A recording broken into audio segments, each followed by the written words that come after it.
What's up, everybody? We got a scary story, multiple streams of income, and trusting yourself. Welcome to the Real Estate Reserve Podcast with your hosts, Jason Balin and Ian Horowitz.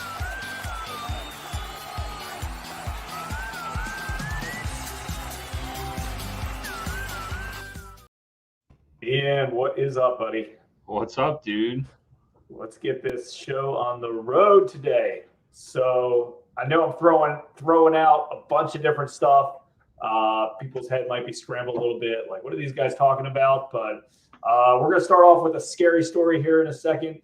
And it leads us kind of down the road of this podcast related to why it's so important to have multiple streams of income, why you need to put trust in yourself, financial freedom through yourself, why real estate is so darn relevant to all of this. So let's get going. What you want to just give everybody a quick overview of what happened recently, and then we'll talk about why it's so relevant.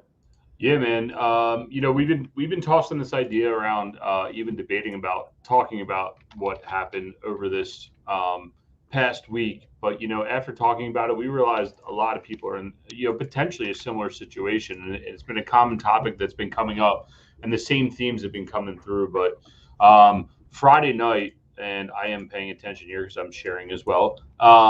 Friday night, my phone was ringing at 9:30 at night, our time here on the East Coast, and it was my sister-in-law. And my wife answered the phone, and she let me know that my brother was out in Utah at a bachelor party and suffered a very serious injury riding UTV, broke his back, had lost feeling in his legs, got airlifted out of the desert. Him and another guy were airlifted out of the desert, taken to the trauma center, was getting emergency surgery first thing in the morning.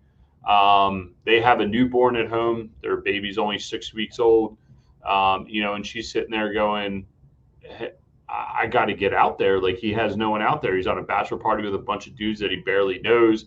They're friendly, but, barely knows. And it was like, she's like, someone has to be out there. And I was like, well, without question, you need to stay home and take care of your kid.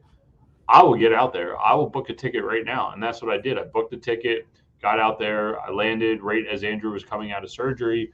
The good news out of all this is he's up and he's walking and he's moving around. But, it was funny. I got on the plane the next morning. This phone call comes at 9:30 at night, 6 a.m. the next morning. I'm on a plane headed to Phoenix and then up to Utah.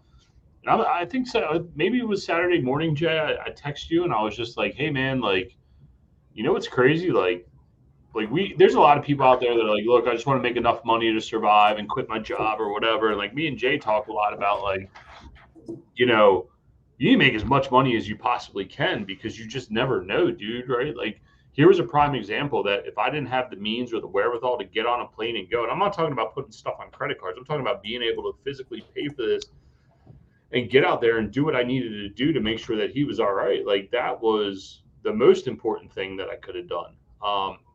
So I got up and I got out there. And then that topic, me and Jay, we wound up talking for a few hours either on Saturday or Sunday about this exact topic. And I thought it would be very relevant to everybody, not just as real estate investors, but anybody out there, and taking a look at what's going on with what you have going on inside your life. So yeah, and all things considered, it could have been much worse, right? Like it could have been much worse. It ended up on your end, being a few $1,000s of cost between flights, things like that. Obviously, he's, he'll live, which is good, and hopefully have a speedy recovery. But the point of this is understanding the importance of having multiple streams of income and having the flexibility, the freedom to do what you want to do, not only when you want to do it, but when you need to do it. And that goes a long way, because I know everybody wants, I just want financial freedom. I just want to have enough money that I can cover all my bills, whatever that might be, $5,000 a month, $10,000 a month, whatever it is, have some income streams through some residential or through rental properties, through apartment buildings, whatever that case is. And I challenge you that you probably need more than that. And this isn't just about the money factor. This is also about the freedom factor, the flexibility factor, in general, right? We all, day to day, we all kind of know what that number is, that which potentially needs, but things change, right? Catastrophic things change. And that unfortunately happens to almost everybody one way. It could be your situation, it could be another situation, but having kind of your affairs in line, goes so far. And I remember, and we're going to talk about trusting yourself and some multiple streams of income in a second, but I remember a story that somebody told me a while back when they were like, wow, like their mom came up to them and said, wow, like that's a real risk that you're taking, starting your own business and investing in real estate and things like that. And he was like, well, what do you mean? He goes, well, what happens if it doesn't work out? You don't have anything to fall back on. And he's like, listen, no disrespect, Mom, but I actually think your situation is a heck of a lot scarier and riskier than mine. Yeah, you have a high-paying W-2 job, but what happens if you get fired? What happens if you get let go? What happens if the company closes? Then you don't have anything. On my end, I'm creating my own way, my own financial freedom. I'm putting the chips in on myself, and I'm trusting myself, and I'm going all in. And guess what? That's just one income stream that I have through investing in real estate. I also have, this and this and this and this. So I think throughout the podcast today, we're going to go through lots of different ways that you can, not necessarily how to, but things to think about on a broad level of how to have things in place that you want. And something that I want to bring up, right? Like I recently broke my ankle at work, and for those of you who don't know, I'm a fireman for the city of Baltimore. I know a lot of firemen are going to watch this. I've shared it to a few different firefighting groups. We have a job where literally tomorrow something could happen to you. We had a close friend of ours get paralyzed. We've seen many guys that get injured at work and not come back. And then, they're in this limbo because they're being pensioned and they're not getting paid and they have no wherewithal to fight for what they need and losing their house and losing their car, right? Like this just isn't about me getting up and going out and helping a family member or anybody doing that. This is about your life and everybody in general saying, how can I make my life better and be protected against any sort of downside risk? I mean, tomorrow Jason could get hurt, right? Like we could go out golfing and he hurts his back and he can't walk for a week. Can he still run his business? Is his business still going to run? The craziest things happen, and you need to be prepared for that. And that's where some of this conversation comes from, and that's where a lot of our conversation comes from. Of make the most money you can today to provide for a better tomorrow. The markets could shift, anything could change on you at a moment's notice. And the question is, what are you able to do, and how can you continue to generate income as you're repositioning your business? I mean, us as real estate investors, we dealt with it during coronavirus. How many of us were scared, right? Jason had to pivot his industry. We had to pivot and deal with new landlord laws and how we're going to deal with evictions and everything else and protect against the downside on people that aren't paying. Things change at a moment's notice, and you need to be ready for any of that, and you need to be well capitalized to be ready for all of those different and the market's going to change. It's just a matter of who's ready. I mean, if you've only been in this business for less than 10 or 12 years, like you haven't seen markets change, and you've only seen stuff going up. It's not always going to be like that. Between 06, 07, 08, things happened, and it happened quick. It happened very, very, very quickly. And the strong survived, the strong got better, the strong had the most opportunities in the future. Imagine, if you were in a situation to go buy lots of real estate 12 years ago. Well, within a decade, you absolutely made a fortune. But so many folks have only been in this game, at least in the real estate investing game, maybe the entrepreneur game, and only seen things that are good. And that's okay. Like sometimes a naive mind is a good mind, but you got to be aware of what could happen. Think about this. There's things that will come up, like coronavirus is a good example, that no one would ever imagine would have came up, right? You could have, let's say you have one apartment building and it's spitting out $100,000 a year in net income, right? And that's all you need to live on.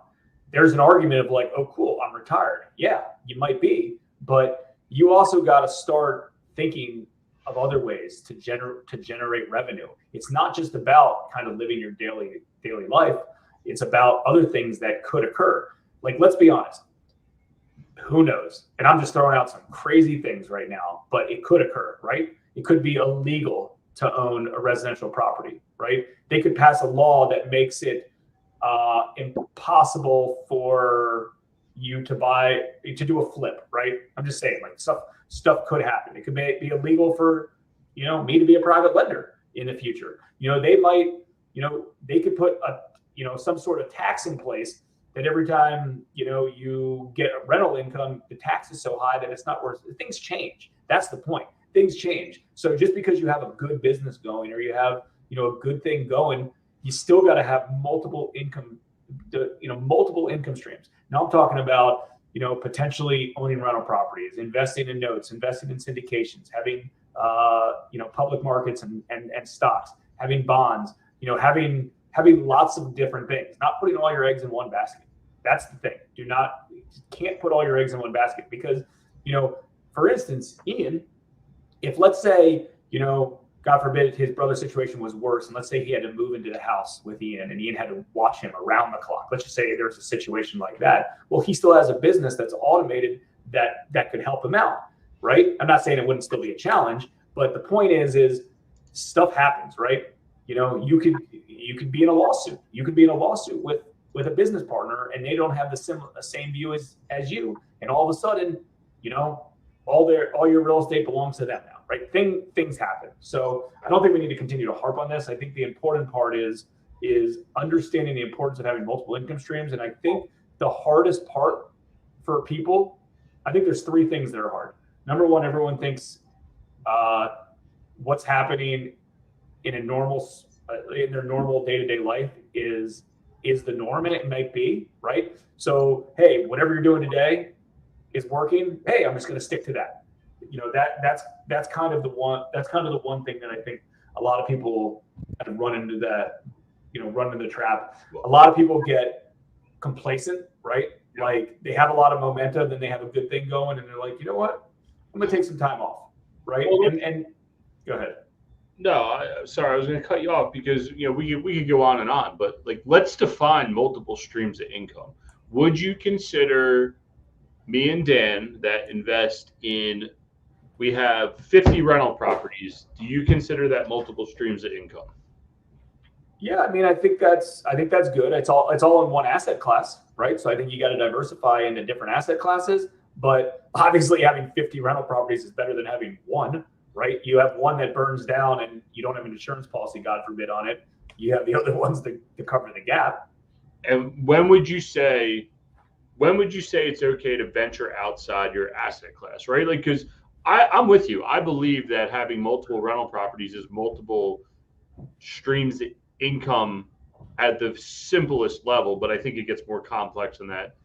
When you're investing in single family real estate, like, when is it okay to go out and venture into other asset classes inside of real estate? Like, when you're 5 deals in and you're still learning and cutting your teeth? Or are you talking about like you've exhausted every single thing that you possibly can do inside of single family real estate and you're looking for a new challenge? Well, I think it's a few things. Number one, when you do enough due diligence and you're comfortable with something and you not only mentally tell yourself, but you physically on it. I mean, there's no such thing as, it doesn't matter what every business model, for the most part, that's not always the case, but most business models in general are good business models if you devote to it and do whatever you got to do to make it work, right? Like, there's a way to make it work, especially inside real estate. So this isn't necessarily a real estate talk.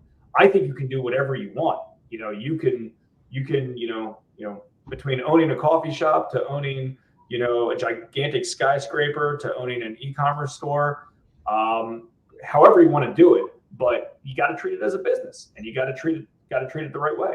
Yeah. And I think when you venture outside of your comfort level, like, a lot of people like, oh, you guys, you just magically showed up and all of a sudden you're doing all these deals. Well, no, we did something very, very well for a very long period of time. We bought and developed single family real estate. We did it over and over and over again until our process was completely refined that allowed us to take what we've learned from there and apply it to different asset classes inside of the asset class of real estate, right? Like different types of real estate, and utilize it there, right? Like we've been starting to look at, some angel deals and being able to underwrite like some deals that are similarly related, like a laundromat, right? Like it's kind of, or car washes, like there's underlying real estate, but it's not really a real estate business. It's a service business, right? Like, so that's what we start looking into, because investing in general turns into the cog. It's just, what lever are you pulling to understand it? And I think that's what people need to understand, is that it's okay to go out and venture and learn other investment vehicles, and you should have other revenue streams, but someone that's buying stock market, right? Like you're going to get really good at buying stocks. That doesn't mean all of a sudden you're going to go out and start buying Bitcoin tomorrow. You're going to get really, really good at buying stocks, and then you might venture into Bitcoin, right? Like that's what you should do, and be as best as you possibly can inside of that one asset class and dominate it, and then go out and take what you've learned and apply it elsewhere, and understand what your risk and what your involvement is going to be. If you're investing in real estate and you want to go be a passive investor in a restaurant because someone else is going to run it for you, understand that you're now not in control. And I think that's very hard for entrepreneurs sometimes, to not be in control or not be able to pull a lever, and understand what your diversification is going to provide you. Well, I mean, entrepreneurs have ADD, and we do too. So that's part of it. You're always getting pulled to the next shiny object. But again, that's amateur hour. That's stuff that you do early on in your career. You gotta be disciplined to grow as much as you want. I mean, if you want to get to the point that, you own 6 rental properties and you're like, you know what, I don't really like rental properties anymore. This is kind of a pain in the ass. It's not what I signed up for. Fine. Let's find the next thing for you and go freaking grind on that. We've all dabbled in lots and lots of different things before, but you got to understand and be true to yourself. I mean, I'm not owning or flipping a house without help from an operator who wants to flip the house. I'm happy to raise the capital for it, but I've been there, done that, and that's not a good thing. We should find that episode from Russell Brunson. We're Russell Brunson junkies. I think he talked about it on his podcast. We saw him talk about it live at ClickFunnels when he said, listen, man, I figured out how to make $1 million in a business. So then I started another business so I could make another $1 million. And I started another business to figure out how to make another $1 million. And next, if I had 10 businesses, I could have $10 million. Yeah. And then you realize, well, if I just went all in on my one business, I could make $100 million in this one business, and then venture out from there and start doing other things.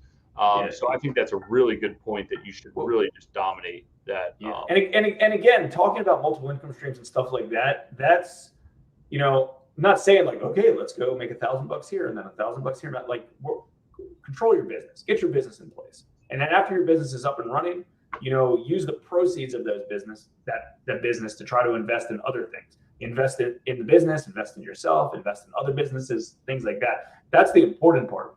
A lot of people, including myself, get very anxious because things aren't moving as quickly as they would like. I mean, our whole business model has been a snowball. And what does a snowball do? It rolls slowly, but as it rolls, it creates a bigger mass. But it's slow, right? It doesn't go from like here to there overnight, right? That could happen in a business. We're slow and steady. Slow and steady wins the race. That's as far as I'm concerned. I mean, it's good enough for Warren Buffett. It's good enough for us, right? Yep. It's a long-term play, right? But then you have a solid, stable foundation as well. So as it's going like this, potentially if there's a downturn, something bad happens, things like that, it'll go back like this. It's not going like this, and it's not going like this. And that's what works for us, related to our risk tolerance and things like that. There's so many folks that I know, I saw this before 2008, I see it now, that they're just freaking flying up that hill as quick as possible, and they don't have a grasp or a foundation or a system in place. And when things are going to get rough, maybe they have all their lines of credit with one bank, or maybe they have all their funding from one particular source. Well, as soon as that gets cut, they're out, just like that. So put things in place. I mean, and time, in my opinion, is on everyone's side, no matter your age on some of these things. Oh, we're young, right? Like we all feel old, but we're young, and I want to switch gears here. And you talk about young. I was just listening to your next five moves, and David Patrick Bet or Patrick, whatever. He highlights David. Yeah, he highlights Warren Buffett. I mean, the guy when he was 60, it was only like granted this is insane, but no. He didn't start making any money until his 50s, like 50s. Real money. He went from like $60 million in net worth to like billions, and then it hockey stick from great foundation. And what I wanted to transition into, is like two things. One, we were with a friend of ours yesterday, and a lot of this is we were with our friend yesterday, and he's working on potentially selling his company, and he's going to sell it for some sick number, right? Like $50 million or something insane, and he stands to make a lot of money. And we're like, dude, that's awesome. Like, and it seems like an overnight success, but none of us were there when he was grinding it out. Any of us were out there, like losing sleep, missing kids' games, whatever, missing family time, like crazy stuff to get to where you are today to provide a better lifestyle. So just remember that, it's not step into the game and then all of a sudden, boom, you're there. No, you got to put in a lot of hard work. Next thing I was going to ask you, Jay, is, and this is going to switch gears. I mean, do you think your business today have the systems in place that if you're like, listen, my wife's sick, I got to take off the next 2 months, that everything would run exactly the same and there would be no change in your income and you could go out and do what you need to do? I don't know. I mean, I'd like to hope so. It wouldn't be as clean cut as that. But there's definitely good things in place that it could potentially. I mean, most people, this is the way I kind of look as business when you're in business long enough, right? Like you have your accelerators or your growth times, and then you have your like, hey, I got a good thing going right now. Let's make sure the business operationally is good. And we've kind of always had that. Like there's sometimes where it's like, yo, it's time to freaking grow to the next step. And there's times it's like, yo, let's step back a little bit. We have a lot of really good things in place right now. Let's go retrain some employees. Let's go get a new software in place, things like that. So if that's the case, you're always going to be good, right? Because it's like, cool, I'm growing. Cool, let's stabilize a little bit. Okay, now I'm growing. Cool, let's stabilize a little bit. Okay, I'm growing. Now let's stabilize a little bit. And because of that, worst case scenario, maybe you take a step back, but you're not taking 10 steps back. Maybe you take a step back. So I think that kind of goes a long way. And that doesn't matter what type of business you own. That doesn't matter if you just own real estate and rental properties. How many real estate investors that own 100 rental properties and they don't know what their financials look like at all, right? They just don't know. They don't have systems in place. They don't have things in place. Like, that whole thing could collapse overnight, or it could be, a sellable company. Who knows? And I think that's what causes those people to get the shiny object syndrome when they are not in tune with what's going on inside their business, rather than dealing with the problems that they have in front of them. They like to get out and go and say, you know what, I'll just start something else and I'm going to do this one right? Like that's where some of the shiny object syndrome comes from. It's like, well, I need more. Well, what if you just looked inside and said, well, if I cut these things that I don't need anymore because I know my budget and I can see my financials on an everyday basis, and I'm spending money $70 on whatever subscription a month, it doesn't seem like a lot, but add 70 times 10, that's $800 a month. Maybe you don't need to go start a restaurant, an e-com store, buy another asset, do any of these crazy things. You can level off for a minute and concentrate on your operations. And you know what concentrating on your operations is going to do? Is going to allow you to be prepared for a situation like just happened either with me, number one, where I had to get up and go literally that night, pick up and go. It wasn't even a question. It was like, yo, Dan, I got to go. I'm going to be out in Utah. I'll have some service, but I'm basically out of town for the next week. I got to handle this, right? Or two, COVID hits, right? We had everything in place. We knew where we stood. We knew what tenants were good or bad going into Corona. So people couldn't use Corona as an excuse because we know who was already good or bad going into that. Or our properties were in such good condition. We didn't have to bother people during Corona to go do maintenance calls because we knew the condition of all of our properties, right? Like by having your systems in place, it allows you to handle market shifts. And guess what? I guess I've been talking to Jason long enough on this goddamn podcast, is that there's probably going to be a market shift. It is coming, right? Like he's finally gotten in my head. and you start looking around, you got to ask yourself some serious questions. Are you ready for whatever's going to come? Whether it's good, bad, or ugly, it doesn't matter. A market shift's a market shift. And guess what happens on a market shift? Like, if you have a solid foundation, I know lots of lenders that had a solid foundation that killed it right after that, and real estate investors. And I know a lot of them that freaking tanked and they went completely out of business, and they had a great 10-year run, and then they were freaking out, starting over. Who wants to freaking grind for 10 years, even if you're making good money, and then be completely bankrupt and lose it all? And after that, if you do it the right way, you can have generational wealth by putting the proper foundation in place. So again, listen, let's say there is a market shift and you have to take one step back. That's okay, because you're gonna take 10 steps forward. That's how it works typically. Everyone else is going to be out of the game. It's great. So let's leave everybody with a few things, a few other things that I want to kind of get to. I think a good rule of thumb that I think a lot of us collectively talk about is the third rule. And what do I mean by that? So, and we're overlapping a bunch of different things, but like we're hot right now on this, so like we might as well just go through. So like ideally in a perfect world, every dollar you make, a third goes to your household budget that you can spend, do whatever you want with. A third goes to taxes, and a third goes to invest in an asset and a savings account and saving that money. And I know a lot of people's taxes are obviously more than a third. Although some real estate investors is less than that. But in essence, that's what it is. So let's say like you want to make, in essence, if you can live on $3,000 a month, then you got to make about $9,000 or $10,000 a month, right? You can spend $3,000, live on $3,000.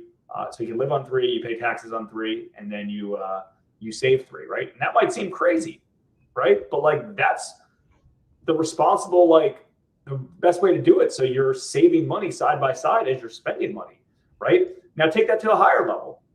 Let's say you want to make $1 million a year, right? $1 million a year on it. Well, a lot of that's going to taxes, right? Then you save your 33% of that, and then you get to spend 33% of that. So it's just something to think about. We always talk about that kind of, and I know that's hard to do, but like if you want it bad enough and you want to be in a good spot, that's how you do it, right? There could be times that you need to dip into those savings accounts as emergencies happen.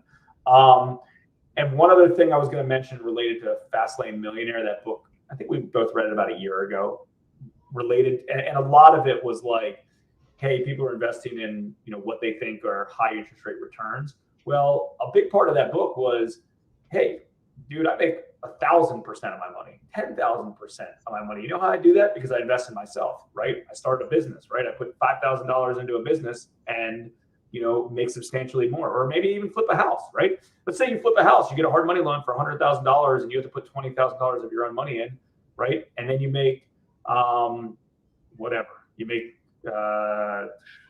60 grand on that flip, right? I mean, do the math. It's 300% return on your money, right? Yep. So I don't know, man. This, after mine and Ian's conversation about his brother kind of over the last week, not that it opened our eyes with a different perspective, because I don't think it has. I think personally, for both of us, I can speak, I think we've been ready for challenges as they occur, but so many people don't. And most of this was about kind of the financial money element, because that's what we talk about, right? We invest in real estate, financial stuff, but it's also the freedom and the ability.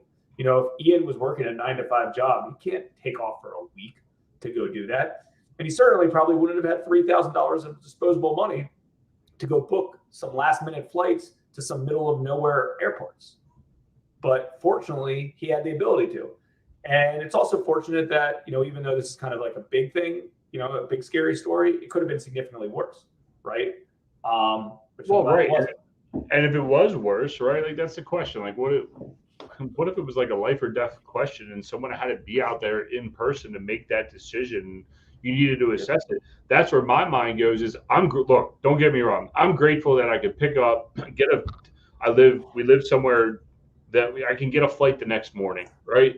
Wasn't an issue. But what if it was like even more remote, or it was a bigger life or death situation? I had to be out there that night and needed a private jet. Could I afford it? Potentially. right? Would it hurt my bank account? Would it hurt me? Yes, that would be detrimental to me. But then that motivates me when I started thinking about those. Like Jason brought that to my attention. Is like, what if it was even worse, man? Like, what if you needed to go down to Sarah first, then get out there? Like, could you have done all that stuff that quicker? And it's like, dude, you're right. I need to make just a little bit more money, and if I can make more money and I can protect against these things and have a bigger nest egg, like, let's do it. And I don't want to harp on the bad. It's just overall, take a deep look, and it doesn't have to be bad. It could be good things. It could be your kids want to go play soccer, or they want to go do travel experiences or whatever. Can you pick up and go do those things tomorrow in your current situation? And if not, what can you do today to change it? And I guess me and Jason have grown over the past few years of doing these podcasts because we're getting into some deep lifestyle stuff here, right? Like, it's not our forefront. This isn't a want. This is a need. It's real life, man. Like, this is a need. This isn't like, hey, I want a Ferrari. I want a bigger house. Like, this is necessity stuff that occurs. Right. And this happens to everybody. This is real life stuff. And you got to be as positioned as you can. And like, let's be honest, it's irresponsible if you don't. I'm not saying like, don't go live, don't go do what you want to do. The point is like, things like this happen and you got to be in a position to do it, because there's too many people out there that would have put all that stuff on credit cards.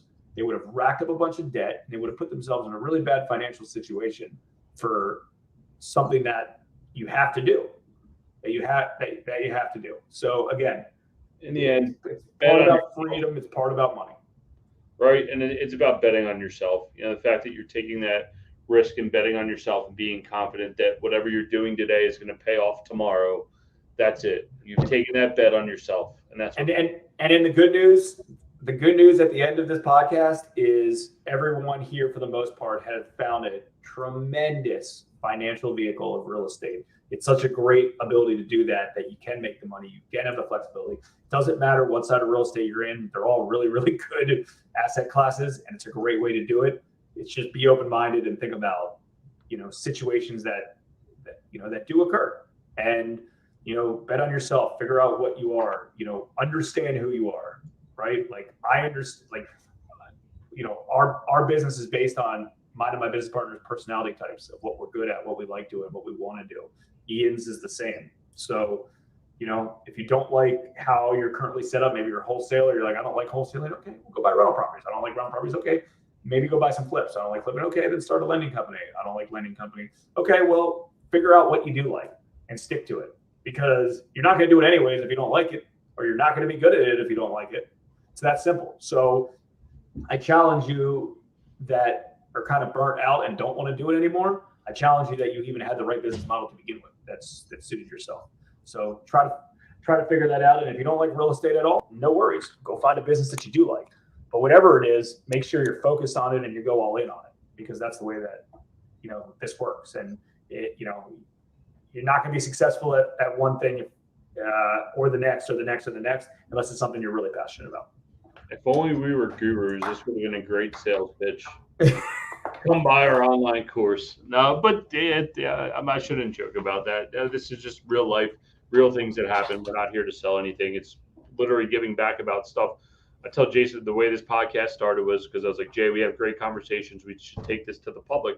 And this is the stuff when we're not on screen. This is literally what me and Jay talk about almost every day. Like we've beaten this topic down since last Friday, since this thing happened, of like, yo, did you think about this or did you think about that? Because we're always analyzing what our current situation is and trying to make the next move and be ready for things that we can't foresee in the future and be mentally prepared for whatever may happen and have our next few steps lined up. So, Hi guys, hopefully you enjoyed this episode of the Real Estate Reserve podcast. If you did, please give us a 5-star review. Please share however you're watching or listening to this. We want more folks exactly like you that will benefit from this tuning in. We super appreciate it, and we'll continue to come right back to you, and we'll see you next week. Thanks for tuning in to the Real Estate Reserve podcast. Do us a favor and like, comment, and share our broadcast.